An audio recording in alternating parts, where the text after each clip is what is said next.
আসন্ন সংসদ নির্বাচনের মনোনয়ন দাখিল পর্ব শেষ হয়েছে বাংলাদেশে। প্রতি আসনে গড়ে ৮ জন প্রার্থী প্রতিদ্বন্দ্বিতায় থাকলেও এই নির্বাচনের সবচেয়ে বড় বৈশিষ্ট্য দেশের বৃহত্তম রাজনৈতিক দল আওয়ামী লীগের অনুপস্থিতি। দেশ বিদেশের বিভিন্ন মহল থেকে ইউনূস সরকারের কাছে আবেদন জানানো হয়েছিল যাতে সব রাজনৈতিক দল নির্বাচনে অংশগ্রহণের সুযোগ পায়, তবে বাস্তব রূপ নেয়নি সেই আহ্বান। আওয়ামী লীগকে সরাসরি নিষিদ্ধ না করলেও দলের সব ধরনের রাজনৈতিক কর্মসূচির ওপর নিষেধাজ্ঞা আরোপ করেছে ইউনূস নেতৃত্বাধীন তত্ত্বাবধায়ক সরকার।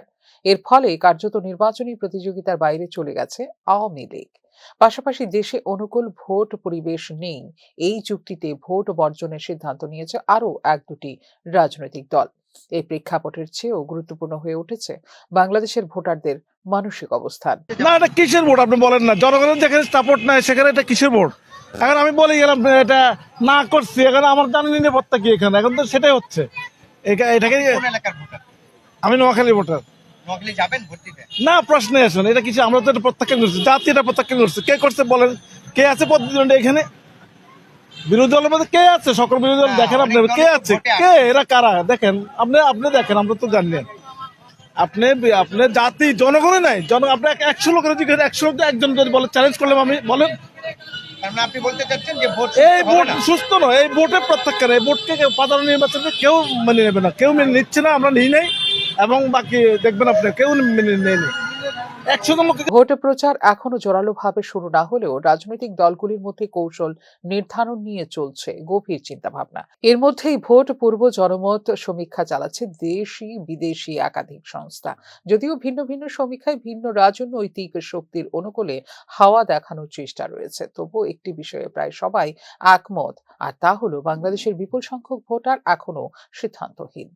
বিভিন্ন সমীক্ষায় উঠে এসেছে প্রায় 47% ভোটার এখনো ভোট নিয়ে নেননি কোনো চূড়ান্ত সিদ্ধান্ত।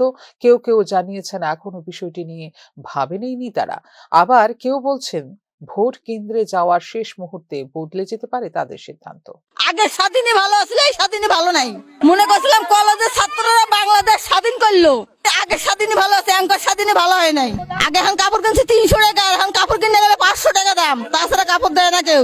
গাড়ি ভাড়া কয় কি 15 টাকা, সে গাড়ি ভাড়া 20 টাকাই নেয়, গাড়ি ভাড়া 15 টাকা কমে নাই।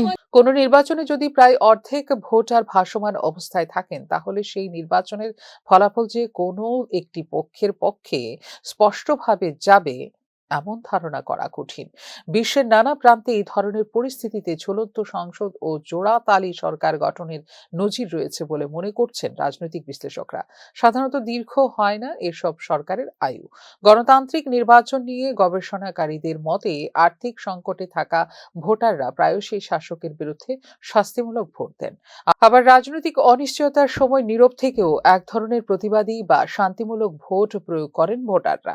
বাংলাদেশের বর্তমান প্রেক্ষাপটে একটি মত হলো এই নির্লিপ্ত ও ভাসমান ভোটারদের বড় অংশই আওয়ামী লীগের সমর্থক। দলটিকে পতিত রাজনৈতিক শক্তি হিসেবে চিহ্নিত করা হলেও পুরোপুরি বিলুপ্ত হয়নি তাদের সমর্থক ভিত্তি। আওয়ামী লীগ নির্বাচনে না থাকায় কোন পথে যাবেন তারা সেই সিদ্ধান্ত নিতে পারছেন না দলের ভোটাররা। আরো এক ধাপ এগিয়ে কেউ কেউ দাবি করছেন আওয়ামী লীগের গোপন রাজনৈতিক কৌশলই হলো ভাসমান ভোটারের সংখ্যা বাড়াতে দেওয়া। এতে ঝুলন্ত সংসদ ও স্থির সরকার তৈরি হলে রাজনৈতিক সংকট দীর্ঘস্থায়ী হবে, আর সেই সংকটের সুযোগে আবার মাথা তুলতে পারবে আওয়ামী লীগ। অন্য এক মহলের ব্যাখ্যা আরো গভীর। তাদের মতে একটি প্রজন্ম কার্যত ভোট কি তা জানার সুযোগই পায়নি শেখ হাসিনার দীর্ঘ শাসনের সময়কালে। ভোটাধিকার অর্থহীন এমন এক মানসিকতাও গড়ে উঠেছে একাংশ ভোটারের মধ্যে। ফলে আজ সুযোগ এলেও ভোট নিয়ে ভাবতেই চাইছেন না বহু মানুষ।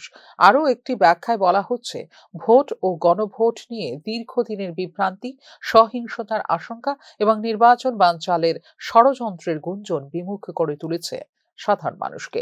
সংখ্যাগরিষ্ঠ মানুষ অশান্তি ও সংঘাতে জড়াতে চান না, তাই তারা মুখ ফিরিয়ে রয়েছেন আপাতত। এই মতাবলম্বীরা অবশ্য আশাবাদী নির্বাচনী প্রচার জোরদার হলে ধীরে ধীরে ভোটমুখী হবেন সাধারণ মানুষ এবং কমে আসবে ভাসমান ভোটারের সংখ্যা। তবে একটি বাস্তব সত্য অস্বীকার করার উপায় নেই, আর তা হলো বাংলাদেশের বৃহত্তম রাজনৈতিক দল আওয়ামী লীগ নির্বাচনী প্রতিযোগিতার বাইরে থাকায় ভোটারদের এক বড় অংশ আজ দিশাহীন। কোন দলের বক্তব্য তারা শুনবেন, কাকে সমর্থন করবেন, এই সিদ্ধান্তে পৌঁছতে না পারা পর্যন্ত ভাসমান ভোটারের সংখ্যায় আসবে না বড় কোনো পরিবর্তন। সব মিলিয়ে বাংলাদেশের রাজনৈতিক আকাশে এখন অনিশ্চয়তার ঘনঘটা। বর্তমান পরিস্থিতি কিন্তু ইঙ্গিত দিচ্ছে ঝুলন্ত সংসদ ও জোড়াতালি সরকারই হয়তো সবচেয়ে সম্ভাব্য পরিণতি প্রতিবেশী রাষ্ট্র বাংলাদেশের ভবিষ্যতে। ফিউরো রিপোর্ট, নিউজ নাও।